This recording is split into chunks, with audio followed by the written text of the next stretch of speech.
Bonjour à toutes, bonjour à tous et bienvenue sur ce live du cercle matinal qui est là depuis déjà 21 jours de contenu en développement personnel, 21 jours pour progresser.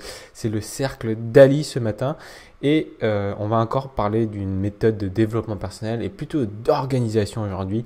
L'organisation non pas avec la méthode Getting Things Done de David Allen, mais la méthode de Zen to Done. Zen to Done, c'est une méthode un peu plus soft entre guillemets. C'est une méthode un peu moins stressante que Getting Things Done. Et c'est une méthode qui est très en phase avec mes méthodes et mes lives. Si jamais vous avez regardé, vu et suivi mes méthodes jusqu'à aujourd'hui, bah, ça va nécessairement vous parler. Alors, on va regarder de suite. Alors, est-ce que j'ai un moyen de changer de scène? Genre un truc comme ça? Non. Ok. Avec la webcam, c'est quand même mieux, hein. On va mettre avec la webcam. Hop, bon, on va faire que ça comme ça. Est-ce que vous voyez l'écran? Je regarde juste si on voit l'écran. Yes, on voit l'écran, parfait. Donc aujourd'hui, quand vous avez quelque chose qui vous arrive en idée, en tête, dans votre boîte mail, tout ça, ça s'appelle une entrée. Oula, une entrée, c'est quelque chose qui arrive et qui est éventuellement une tâche, éventuellement quelque chose à faire. Ça, c'est une entrée. La question qu'on pose souvent, c'est est-ce que c'est quelque chose à faire ou c'est juste autre chose? Si c'est quelque chose à faire et qu'on répond par non, bah, soit on jette à la poubelle, soit c'est quelque chose qu'on doit sauvegarder, qu'on doit archiver, qu'on doit enregistrer, mais on doit classer. Donc on archive dans le bon endroit, on le classe. Maintenant, si c'est oui, est-ce que c'est plus d'une action? Est-ce que c'est plus d'une action? Si c'est non, on va descendre en fait pour se rapprocher de là. Où est-ce qu'on va dans le projet? On va aller dans le projet. Ok, on va aller dans le projet. Chose qu'on a déjà faite ensemble, hein. Différemment avec l'arbre. Donc si c'est une action et que c'est un projet, il n'y a plus d'une action, c'est un projet. Parce que c'est plus d'une action, c'est pas juste une action. La question c'est est-ce que c'est urgent ou est-ce que c'est pas urgent? Si c'est pas urgent, bah on le met dans un dossier un jour peut-être. Parce qu'un jour, on aura forcément moins de choses à faire, on pourra rouvrir le dossier. Si c'est urgent, c'est tout de suite définir un planning et une liste d'actions. Et en fonction de la liste d'actions qu'il y a, bah, on définit la prochaine action. On définit la prochaine action. Et quand on a une seule action, on se pose la question, est-ce que c'est à moi de le faire? Bonjour Brice, bonjour Marie, bonjour Alexis. Là, je vois les trois habitués, comme d'habitude.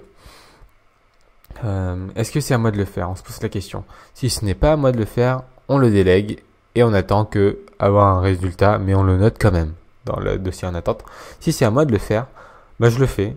Est-ce que c'est une durée de moins de 2 minutes? Si c'est oui, on l'exécute tout de suite, comme ça on évite la procrastination.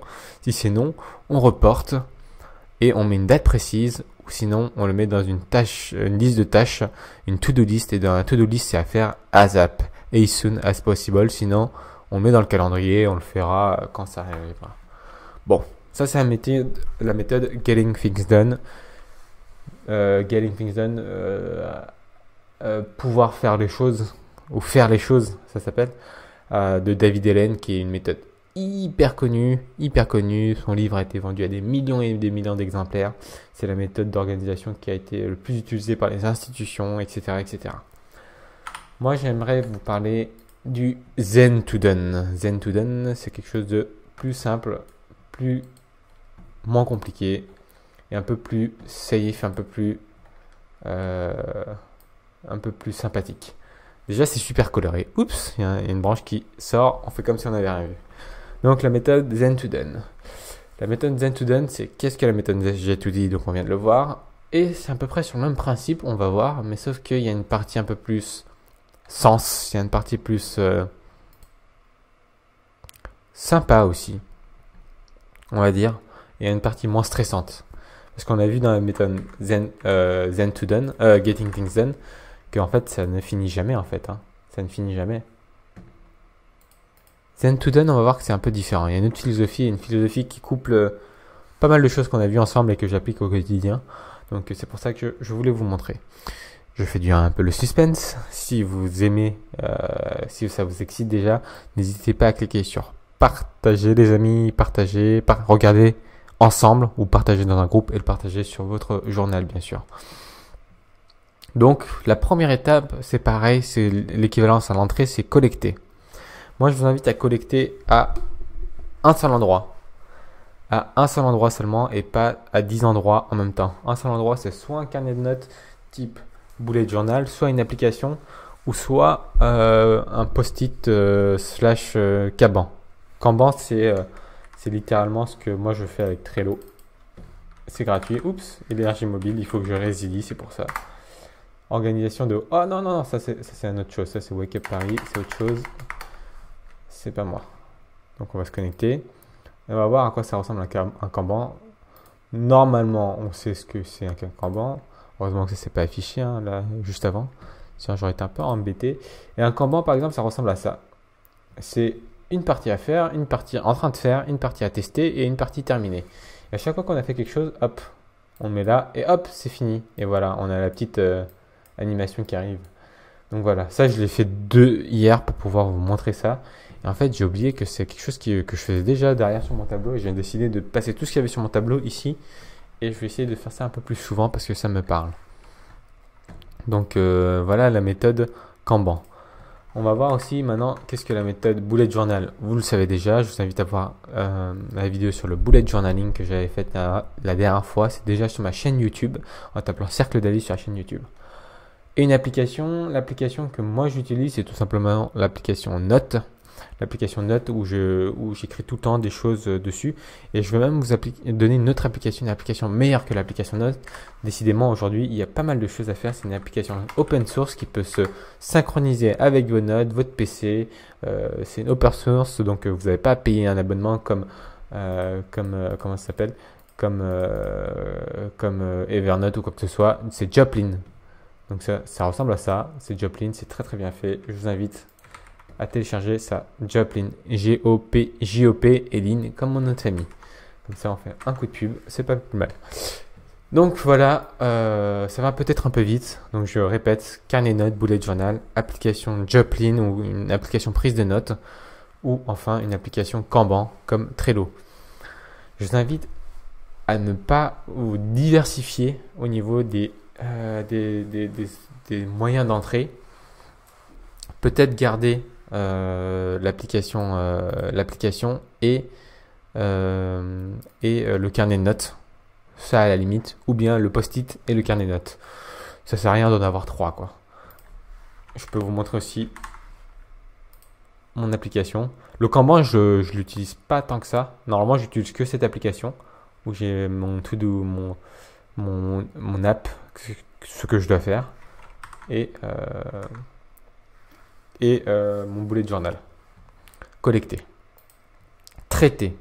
Traiter, ça veut dire décider de, une fois qu'on a collecté l'information, de les traiter. Et ça, je vous invite à le faire seulement une fois à 2 fois par jour. Et on traite quoi 1 à 2 fois par jour? On traite la boîte mail, la to-do list et le courrier. La boîte mail, la to-do list et le courrier. Ok? Mais on ne traite pas n'importe comment. Il faut que ce soit clair, sinon ça partira en cacahuète, en peanuts, à la beast to fly, si on ne traite pas en se posant les bonnes questions. Comment on traite? Alors, il y a 5 méthodes pour traiter et il faut faire absolument les 5 méthodes à chaque fois. Ça demande un peu de temps, mais vous allez voir que le temps que vous gagnez, le temps que vous passez en amont, vous allez le gagner en aval. C'est le temps de préparation. C'est la fameuse citation de Lincoln. Abraham Lincoln qui dit si on me donne 6 heures pour couper un arbre, j'en passerai 4 à affûter ma hache, 2 à la découper. Enfin, 2 à l'abattre. En gros, si un deuxième arbre, bah, ça lui prendra 8 heures en total, alors que normalement, ça lui prendrait 12 heures. Parce que 6 fois 2, 12, au lieu de 2 fois 2 plus 4. Je ne sais pas si vous m'avez suivi. Mais en tout cas, il y a de l'énergie ce matin, comme le dit Brice. Donc, il y a la méthode comment traiter la chose. Comment traiter la chose. Donc, toujours se poser la question, est-ce que c'est faisable en moins de 2 minutes? Est-ce que c'est une solo tâche? Si oui, on y va. On l'a fait, c'est exécuté. C'est dimanche, hein, c'est pour ça qu'il faut mettre du peps, hein, sinon on s'endort le dimanche. C'est génétique, c'est culturel. Donc le dimanche, on met du peps. Après, il y a la deuxième information, c'est est-ce que c'est important ou pas? Si c'est pas important, on ne cherche pas plus loin que ça. Si poubelle. S'il n'y a pas une tendance à vouloir faire, Si ça vous parle pas du tout, vous mettez à la poubelle. Et si jamais ça revient, ça reviendra plus tard, mais mettez-le à la poubelle. Si ça concerne plus quelqu'un d'autre, comme peut-être envoyer un dossier à telle administration, on envoie le dossier et on le met dans le dossier délégué en attente de réponse. Comme ça, c'est fait. Si c'est à sauvegarder, je vous invite à le classer directement. On parlera de comment classer aussi nos fichiers digitaux après. Si c'est à planifier, tout de suite de le mettre à la to-do list si c'est un truc à court terme, parce que c'est quand même quelque chose d'important, urgent. Et si c'est pas quelque chose à court terme, on le planifie. Si c'est important mais pas urgent, on le planifie. Ah, comment planifier? Bah, je vous invite à garder 3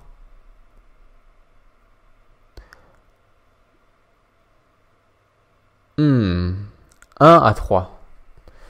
1 à 3 TPI. TPI, en gros, ça veut dire bon, on va dire que c'est 3 tâches importantes. 3 tâches importantes. Ça va être plus simple de l'expliquer comme ça. Et 3 tâches importantes au grand maximum. 1 à 3 par jour. Et on va utiliser l'analogie du professeur et du seau.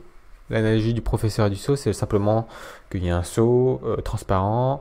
Le professeur arrive, il a des pierres, il met des pierres dans le bocal, il le remplit tout le bocal, il demande à ses élèves est-ce que le bocal est rempli. Ses élèves disent oui, et là le professeur dit bah non, c'est pas rempli. Et là, il va mettre des petites pierres qui vont se faufiler entre les grosses pierres et il demande aux élèves est-ce que c'est rempli. Les élèves disent non, oui, c'est rempli là c'est bien rempli. Et là, il prend du sable, il verse le sable et là, ça remplit vraiment tout. Il dit est-ce que c'est rempli. Là, les élèves disent ouais, franchement là, c'est rempli. Et là, il sort 2 bières et il verse une première bière dans le seau et il garde une deuxième bière. Et il dit oui, là, c'est rempli parce que là, ça dégouline en fait du seau. Bon, qu'est-ce que ça veut dire? Ça veut dire tout simplement que les grosses pierres, c'est les événements importants. Les petites pierres, c'est les événements les grosses pierres, c'est les événements importants et urgents. Les grosses pierres, c'est les événements juste importants. Les petites pierres, pardon. Le sable, c'est des événements qui sont pas très très importants, mais bon, voilà, qu'il faut quand même faire. Et enfin, la bière, c'est même si on est débordé, il y a toujours le temps de prendre une bière avec un pote. C'est ça l'idée de la métaphore. Donc voilà, quelles sont vos grosses pierres dans la journée? Quelles sont vos grosses pierres dans la journée? Placez-les en premier parce que sinon vous n'allez pas pouvoir avoir du temps de faire les petites pierres et les pierres, enfin les taches en sable et même de boire la petite bière avec son copain ou sa copine ou enfin ses amis ou bien sa conjointe. Je vous invite aussi à lire un livre. Manger une grenouille chaque matin, c'est un livre qui est très connu aussi de psychologie. Je ne rentre pas dans les détails parce que c'est quelque chose dont on va parler. Manger une grenouille chaque matin, c'est en gros commencer par une tâche qui vous fait chier, sur laquelle vous procrastinez depuis longtemps, on va dire, depuis très longtemps, qui vous énerve. Commencez par ça parce qu'une fois que vous avez avalé la grenouille qui est difficile à avaler chaque matin, vous allez tout simplement passer à l'étape suivante. Et l'étape suivante, c'est tout simplement dire que vous allez passer à une étape de grosse pierre ou moyenne pierre, facile à passer parce que vous avez déjà avalé la chose la plus chiante dès le matin. Donc ça force, ça crée du grit. Comment on dit ça en français? Du grit, de la résilience. Ça crée de la résilience, voilà. Quelqu'un de résilient. Je sais pas si c'est clair ce terme. Si c'est pas clair, n'hésitez pas à poser des questions. Ensuite, si on rentre dans la méthode Zen to Done, il y a la méthode agir. Ne jamais faire de multitasking. On l'a vu plusieurs fois déjà depuis le début de notre aventure ensemble dans le cercle du matinal. Multitasking, ça ne marche pas. Peu importe le sexe, pas de croyance, ça ne marche pas. Pas de smartphone. Enfin, si vous avez un smartphone et que vous travaillez sur smartphone, pas de choix. Mais utilisez des applications comme Forest. C'est une application de Pomodoro qui plante des arbres. Et si jamais vous sortez de cette application-là, votre arbre meurt. Et le cerveau n'aime pas la mort. Donc ça permet de nous forcer à utiliser l'application et de nous forcer à laisser le portable de loin, même quand on entend des notifications. C'est très très pratique. Pas de smartphone. Donc toujours réaliser une très importante tâche, une tâche très importante avant de se distraire. Et il y a aussi la technique Pomodoro qu'on a vu aussi, 25 minutes, 5 minutes de repos, 25 minutes, 5 minutes de repos, 25 minutes, 5 minutes de repos, 25 minutes et 15 minutes de repos à la quatrième. Et quand on dit repos, c'est pas aller sur le net, c'est pas aller regarder sur son portable, c'est pas lire, c'est vraiment ne rien faire, glandouiller dans un canapé, aller se faire bronzer, aller faire un tour dans le jardin, aller promener son chien ou sa chienne, je sais pas. Mais c'est 5 minutes où le cerveau ne fait rien du tout et vous allez voir que votre productivité va faire claquement de doigts, augmenter. Enfin, on va créer aussi des listes contextuelles de choses à faire parce que en fait dans notre vie, on a plusieurs tâches et plusieurs choses différentes. Par exemple, je vais vous inviter à faire des listes, par exemple, à la maison. Donc, c'est toutes les tâches qui concernent la maison. Au travail, les courses, le perso, la photographie, la peinture, nanani, nanana. De faire une liste contextuelle de tout ce qui vous a, enfin, tout votre entourage et toutes vos tâches habituelles. Et dans cette liste, à chaque fois, d'aller au plus précis de chaque tâche. Comme ça, vous allez savoir exactement ce que vous devez faire, ce qu'il vous reste à faire. Et vous serez occupé pendant les mois qui suivent à faire les choses que vous avez toujours voulu faire ou les choses qui doivent être faites pour tout simplement avancer dans votre vie. Donc la liste contextuelle. Voilà. Enfin, sixième point de la méthode Zen to Done, il y a la méthode organisation. Il faut que tout soit bien rangé à sa place parce que ça nous permet de retrouver les choses plus facilement, ça nous permet de passer moins de temps à rechercher ses clés, son portable, son portefeuille, sa carte bancaire. Combien de temps vous avez passé à chercher ces outils dans votre vie? C'est peut-être des heures. Alors que s'ils sont bien placés, c'est du temps gagné. Bien sûr qu'il faut que les objets physiques ne soient pas empilés. On l'a vu dans la méthode Magie Kondo, la magie de rangement de Marie Kondo. Ah mince, on a été déconnecté. Nous avons été déconnectés.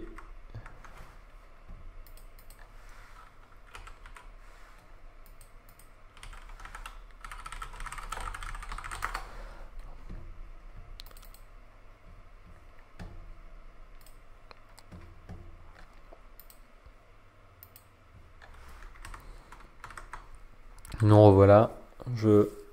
J'arrête la vidéo de mon côté, sinon je vais pas pouvoir faire en même temps. Donc je ne vois plus du tout ce qui se passe moi sur le live. Donc surtout réagissez dans le chat si jamais il y a la vidéo qui se perd ou quoi que ce soit, ok? Je compte sur vous. Je regarde juste si on est sur la bonne page. On est sur la bonne page, c'est parti. Je continue du coup. Donc tout soit bien organisé, tout soit bien rangé à sa place, ne pas empiler. Voilà, magie du rangement de Marie Kondo. C'est une vidéo qui est en ligne, qui sera en ligne bientôt. Donc abonnez-vous à la chaîne YouTube Cercle Dali et vous verrez la vidéo sous très peu. Et si on parle du monde physique qui nous entoure, il y a aussi le monde digital. Le monde digital, c'est aussi très important. Le monde digital, il y a plusieurs systèmes pour le ranger. Il y a le monde du calendrier. Ça, c'est pour les tâches vraiment. Après, il y a surtout le mode alphabétique ou le système catégoriel. Je vous montre ça en 2 secondes. On va garder cette page-là. On va connaître les raccourcis. Comment ne plus s'espace, vous voyez. Sur ma Dropbox, bon, il y a des choses que je ne peux pas gérer comme les applications. Mais en gros, tout est rangé par lettre alphabétique. Tout est rangé par lettre alphabétique, vous voyez. Si aujourd'hui, je veux aller voir ma déclaration d'impôt, je vais dans M, parce que je cherche le dossier moi, ça me concerne moi. Et une fois que je suis dans le dossier moi, j'ai ma carte Vita, j'ai mes impôts, j'ai mes factures, j'ai mes bulletins de paie, j'ai les archives, parce que c'est moi. Et voilà, les impôts, etc. Si je décide d'aller voir les ressources, je sais pas moi, ça peut être les photos. Photos, ça commence par P, je vais dans P. Il y a les photos qui sont pas classées, les photos qui sont classées. Donc les photos pas classées, c'est à faire. Il faudrait que je le mette dans un dossier à faire. Et les peintures, par exemple, mon premier tableau qu'on voit là, c'est le bon petit monsieur qu'on voit des fois dans le fond d'écran. C'est le premier tableau que j'ai fait. Donc j'en suis assez fier. Donc je vous le montre. C'est le premier tableau que j'ai fait. Et je m'étais mis à la peinture très jeune, puisque j'ai fait une simulation de la nuit étoilée sur un papier Conson quand j'étais bien plus jeune. Bref. Bref, on n'était pas là pour là. C'était pour vous montrer qu'il y a une méthode d'organisation que vous devez avoir dans vos systèmes, dans vos fichiers. Parce que sinon, quand vous allez chercher un fichier, oh mais merde, où il est le fichier pour les impôts, où il est le fichier pour la photo d'identité, où il est, on perd du temps sur où il est au lieu de faire la tâche tout simplement parce qu'on sait où les choses, pas les choses, les choses sont. Je vais essayer d'articuler maintenant parce que c'est un peu l'exemple que je dois faire et la concentration sur laquelle je dois faire. Moi aussi, c'est l'articulation puisque je zozote un peu. Examiner. Examiner, ça veut dire prendre le temps de vérifier est-ce que tout est bien fait, est-ce que tout est bien fait selon notre ordre, est-ce que tout est bien fait selon ce qu'on voulait faire, est-ce qu'on n'a pas été trop distrait aussi, est-ce qu'on a été dans le bon objectif. J'invite toujours à faire des bilans en fin de semaine et surtout faire des gros bilans en fin de mois pour savoir ce qu'on a fait en fin de semaine.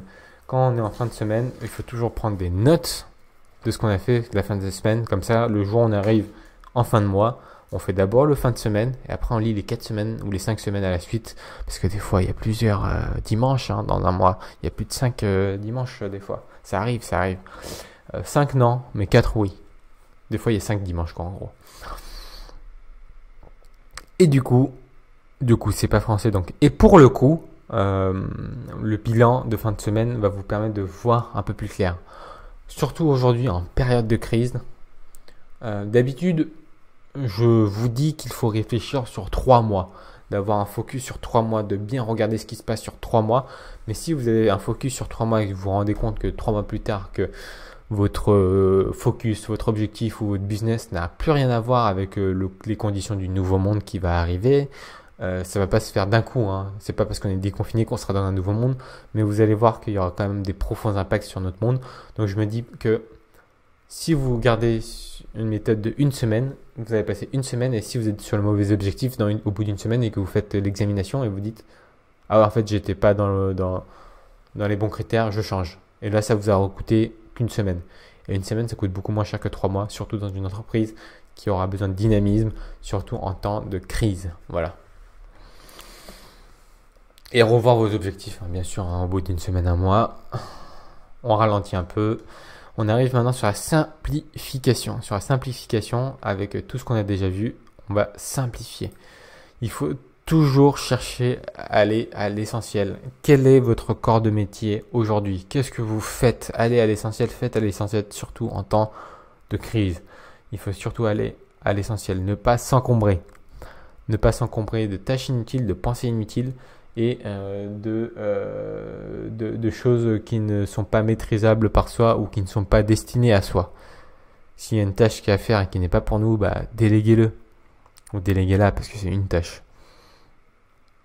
Concentrez-vous sur ce qui est important. On l'a déjà vu hier, mais je le répète aujourd'hui, l'importance est vraiment la seule chose sur laquelle vous devez vous concentrer. Allez à l'essentiel. Allez à l'essentiel. Allez à l'essentiel. Simplifiez. C'est ce que j'essaie de faire ces derniers jours. J'ai supprimé je crois 400 gigas de fichiers anciens et je continue encore aujourd'hui. C'est ma période comment ça s'appelle, de clean digital, si je peux appeler ça comme ça.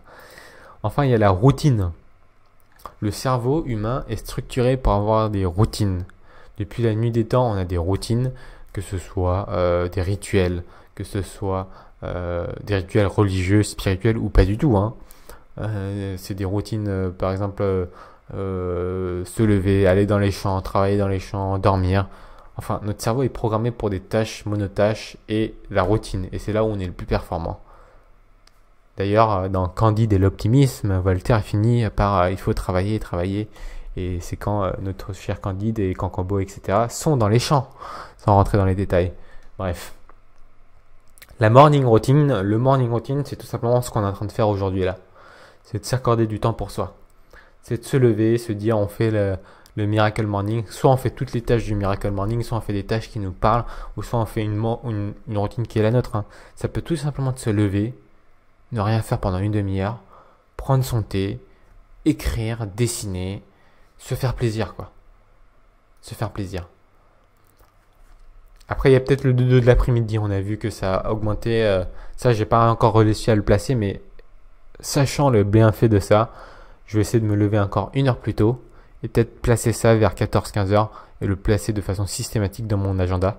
On va voir ce que ça fait au bout de 1 mois. Je vais essayer de le placer dès la fin du cercle matinal. Et enfin, le soir de routine. Le soir de routine, c'est très important de arrêter de regarder les écrans à partir de 21 h, 22 h par exemple, d'arrêter les écrans, de se mettre dans le noir ou dans un lieu sombre, de se mettre peut-être un casque avec une musique douce pour préparer notre cerveau à dire là on relâche du lest, on respire, on arrive au soir.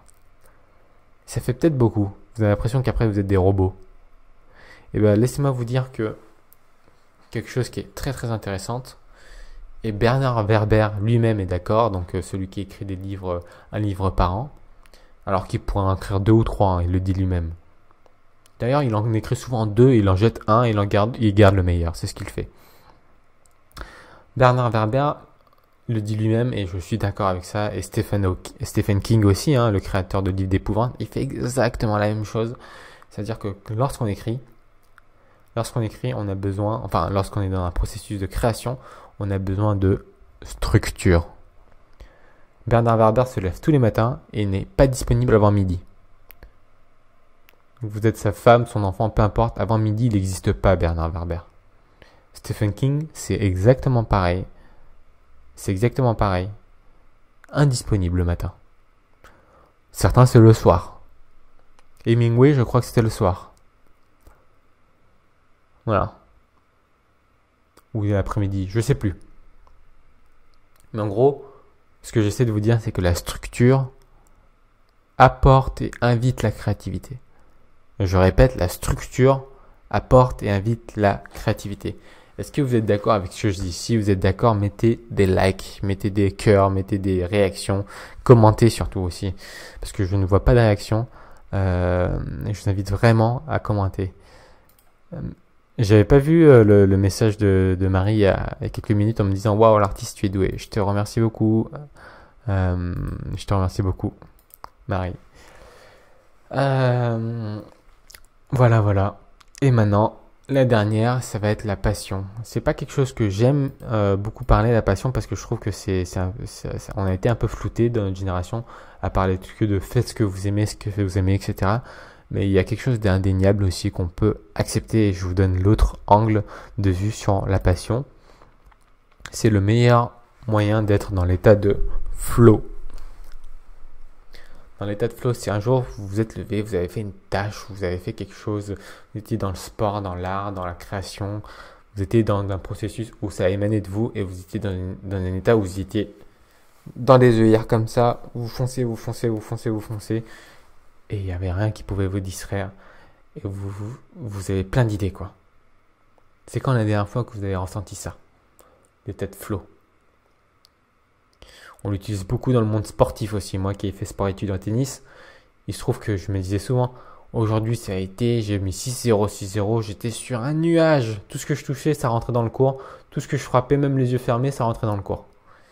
Bien sûr, c'est une exagération, mais ça arrive que des fois, même au tennis, dans le milieu sportif, on frappe comme un sourd, sans penser, sans rien, on est relâché, tout rentre, l'adversaire ne peut rien faire, on est hyper fort, quoi. L'état de flow. C'est quand la dernière fois que vous avez été dans l'état de flow? Et l'état de flow, c'est quelque chose dont on abordera aussi bientôt. C'est quelque chose que j'ai dit dès la première semaine, mais je voulais le garder plutôt pour la fin. L'état de flow, c'est un prénom imprononçable. Je vais chercher le livre. Le flow. Alors, c'est un livre de Mihaly Csikszentmihalyi. Je vous laisse voir. Vous allez voir que c'est illisible. Bon, l'état de flow, on en parlera aussi bientôt. Je le dis, c'est un putain de livre.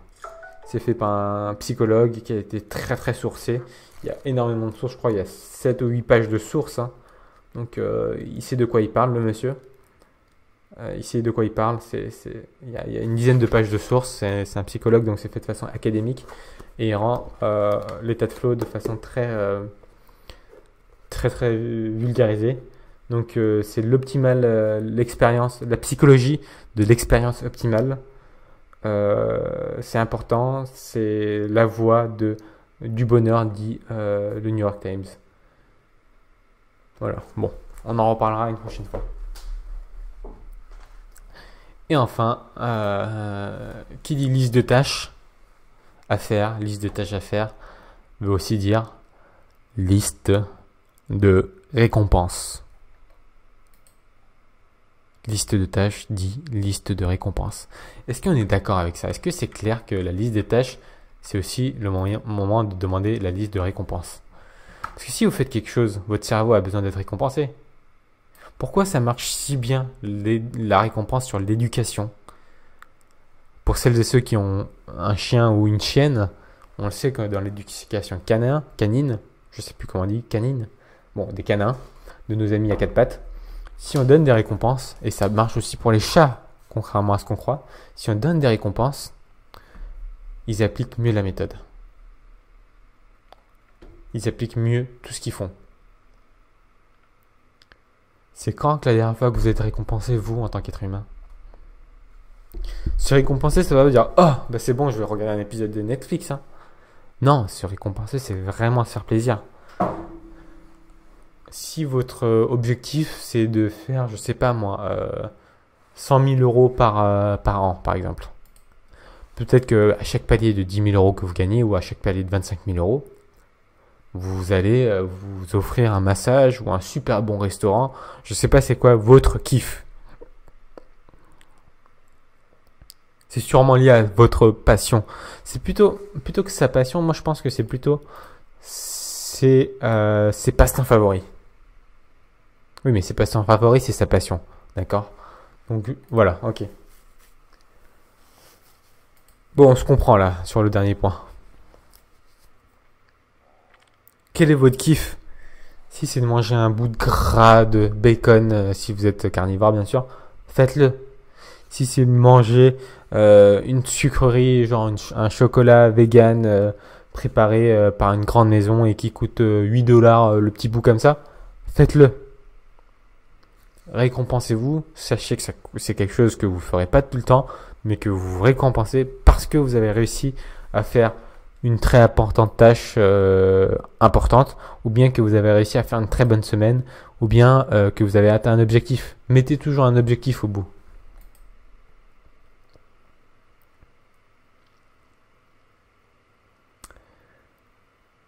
Et sachez pourquoi si vous faites chacune de ces tâches-là. N'oubliez pas le pourquoi, la raison même. Qu'est-ce qui se cache? Ok, on a mangé cette récompense-là, on a consommé cette récompense-là, ça fait du bien au cerveau. Et notre récompense, c'est tout simplement dire, j'ai fait ce que j'ai fait et je danse. Et je danse. Il est prouvé que quand on bouge ses fesses, donc là je suis en train de bouger mes fesses sur la chaise, quand on bouge ses fesses, on crée des zones dans le cerveau où on relâche de la dopamine. D'accord? Donc quand vous réussissez une affaire, par exemple vous venez, moi je sais que par exemple dans le milieu de la finance, de la gestion de patrimoine, quand je signe une souscription, quand je fais placer quelque chose et je sais que ça va aider l'autre et que ça m'apporte de l'argent, je me lève et je bouge mes fesses. Yeah, on bouge ses fesses. Et quand on bouge ses fesses, on fête ce qui se passe. Et quand on fête ce qui se passe, simplement le cerveau l'intègre et le cerveau voudra refaire atteindre le même succès plus tard. D'accord?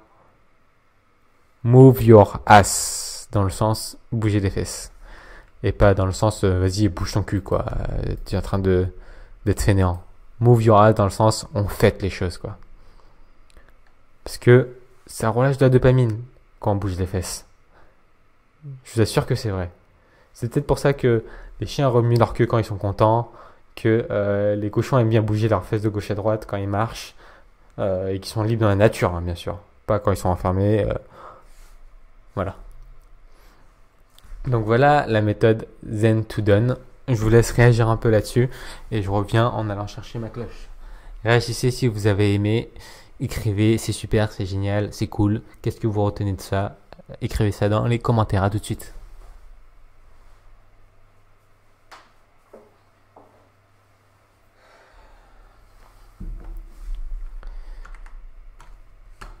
Et bien sûr, on a fini notre cercle du matinal. Et l'avantage de pouvoir travailler chez soi, c'est de travailler avec un costard sur le haut et move your ass. Et move your ass avec un jogging en bas. Bref, on n'est pas très réveillé, mais là ça me réveille. Hein. On se fait plaisir. Yes. Donc je vous invite à prendre une position qui vous qui vous est confortable, une position où vous êtes alerte, une position où vous êtes assez conscient de ce qui se passe. Vous pouvez rester allongé dans votre lit, parce que je sais qu'il y a des personnes qui restent allongées dans leur lit, sans les mentionner bien sûr, hein, le matin. C'est très important de le savoir, ça aussi. Et je vais sonner la cloche à 3 reprises.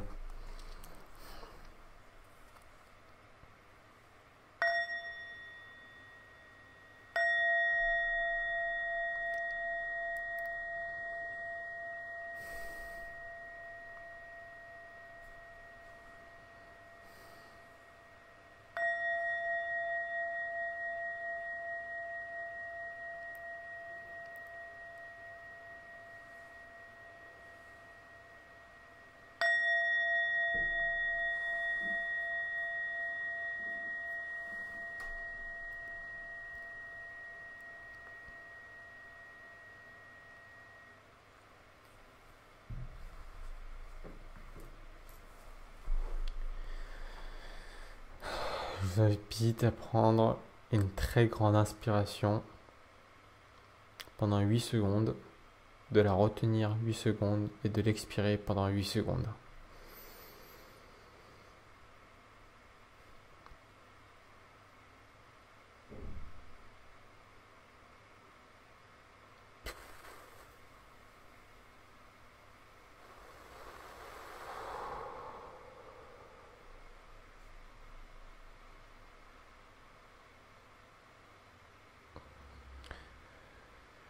Et on va ajouter 8 secondes à la fin aussi au moment de l'expiration. Une fois qu'on a tout expiré, on reste en apnée pendant 8 secondes. Donc 4 x 8. 8, j'inspire. 8, je reste avec l'air en moi. 8, j'expire. 8, je reste sans air. On va faire ça plusieurs fois.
On fait le cycle complet encore une dernière fois.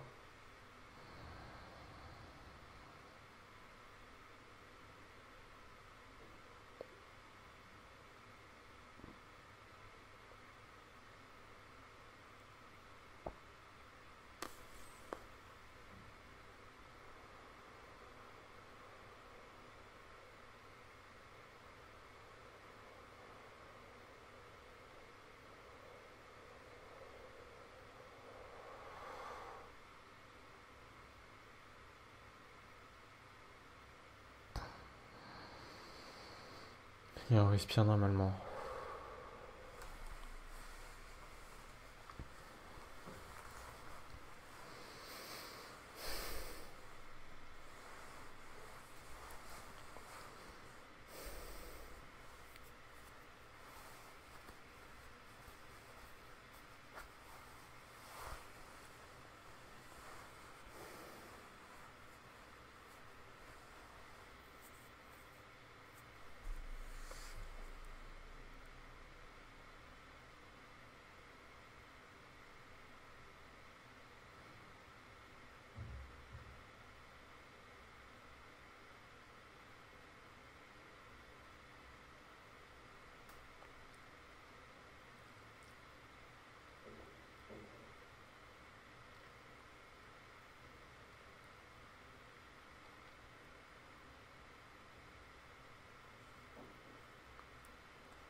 Je vais vous inviter aujourd'hui à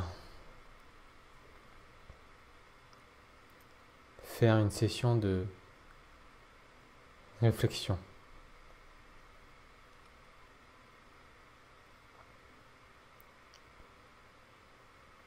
Et d'appliquer cette réflexion tous les dimanches.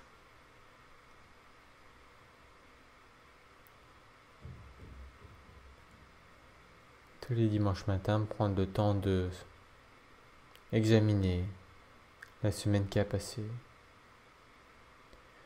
Tous les dimanches, de prendre le temps de éventuellement se noter avec la roue de la vie.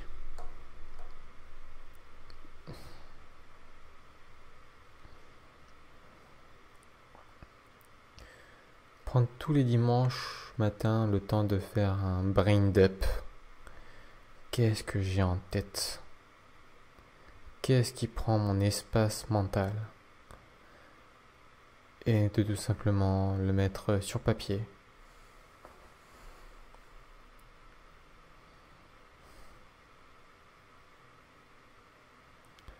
Car ça permet d'effacer, de supprimer, de vider la corbeille pour laisser de la place aux nouvelles choses, aux nouvelles expériences.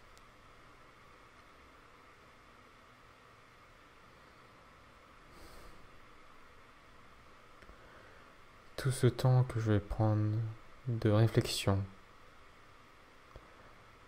tout ce temps va me permettre de mieux me concentrer, de mieux cibler,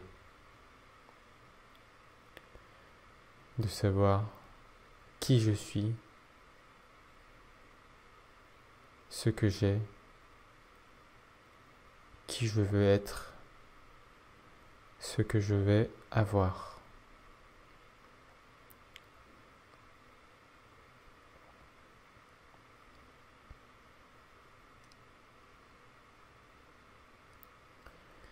Winston Churchill disait If I fail to plan, I'm planning to fail. Si j'échoue à la planification, je planifie mon échec.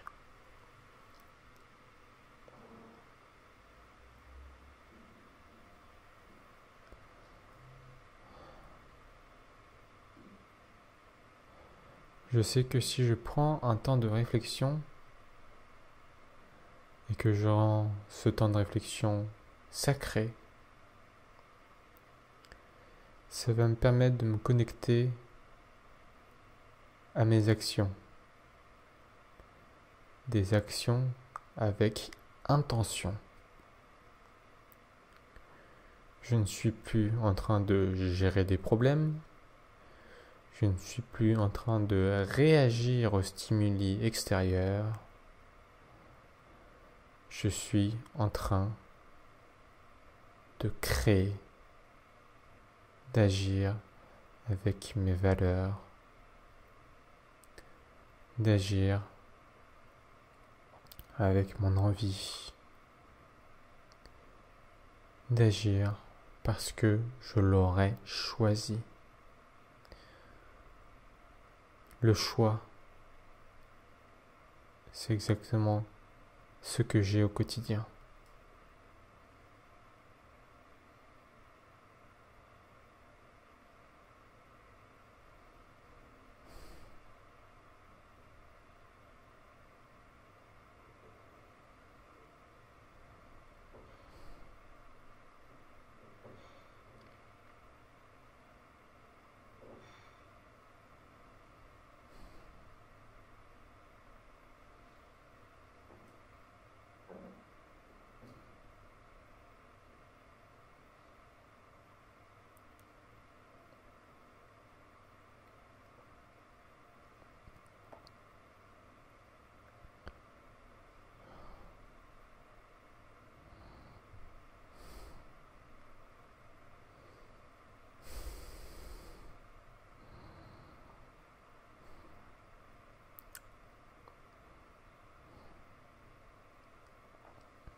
Quels sont les choix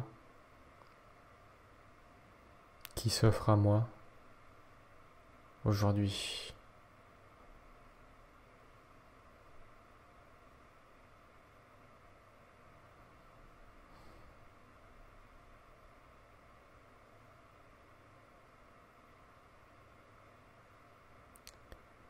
De quoi ai-je réellement besoin?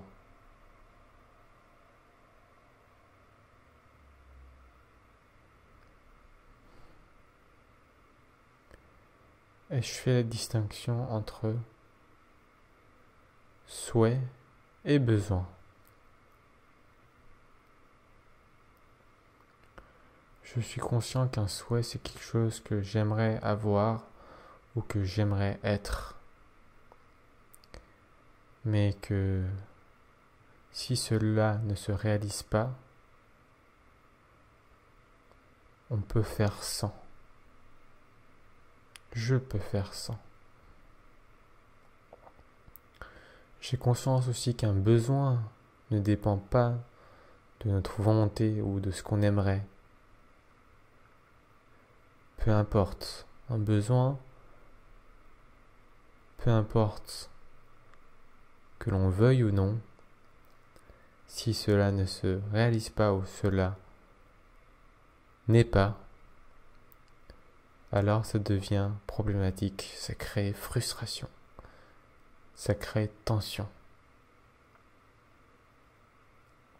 Je vous invite à reconnaître, voir, exprimer, écrire vos besoins. Quels sont vos besoins aujourd'hui ?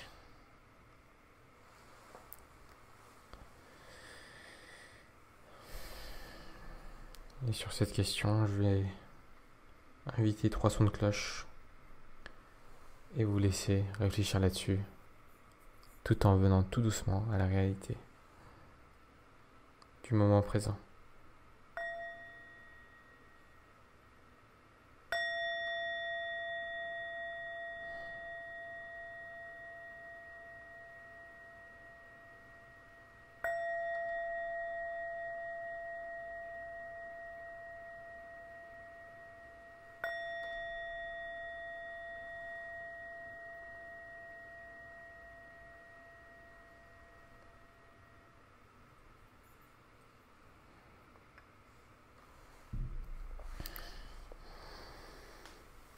On peut s'étirer un coup.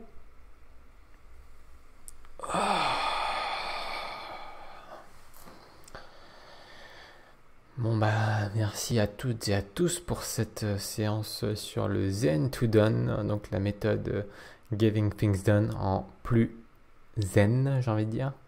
une méthode d'organisation concrète et efficace qui, j'espère, vont vous permettre, parce qu'il y a plusieurs sous-méthodes dans la méthode, qui vont vous permettre de réaliser ce que vous souhaitez faire, ce que vous souhaitez être le mieux possible. En tous les cas, je vous remercie d'avoir suivi ce live ce matin. Je vous invite, comme d'habitude, à vous inscrire sur www.cercledali.fr, sachant que la mind map qu'on voit ici sur la carte est totalement accessible au téléchargement. Il suffit de vous inscrire sur les liens que j'ai donnés les dernières fois. Alors, par exemple, pour illustrer ce qu'on a vu tout à l'heure, moi, ça va dans matinale, ressources, et vous avez, vous voyez, en 3 clics, je sais où enregistrer cette carte. En 3 clics. Voilà. Je l'exporte en format PNG aussi pour que vous puissiez la voir pour ceux qui n'ont pas le logiciel Xmind. Sur ce, je vous dis bonne journée. Faites de ce dimanche un dimanche qui compte, un dimanche de repos, un dimanche de réflexion, et un dimanche surtout plein d'amour envers les personnes qui en ont besoin. Je pense notamment à une personne de mon équipe professionnelle et un ami qui a perdu sa maman à cause du Covid. Et je l'ai appris hier après-midi. J'ai été très touché. Donc, envoyer de l'amour envers les personnes qui souffrent sur cette planète aujourd'hui. Et tout simplement, profitez-nous de l'instant qui est présent. Parce qu'on a beaucoup de chance. Et même si c'est pas bien de relativiser par rapport aux autres, c'est quand même bien d'en prendre conscience que être en bonne santé, c'est déjà beaucoup. Sur ce, je vous dis à demain 7h, ou même plutôt à tout à l'heure parce qu'on est toujours connecté. Ciao. Salut, c'est Alexis de l'équipe Dali. J'espère que tu as aimé la vidéo. Si ça t'a plu, est-ce que je peux te demander de t'abonner et de mettre un pouce bleu? Et si jamais tu veux encore plus de contenu de bonne qualité, abonne-toi à la liste privée du Cercle Dali.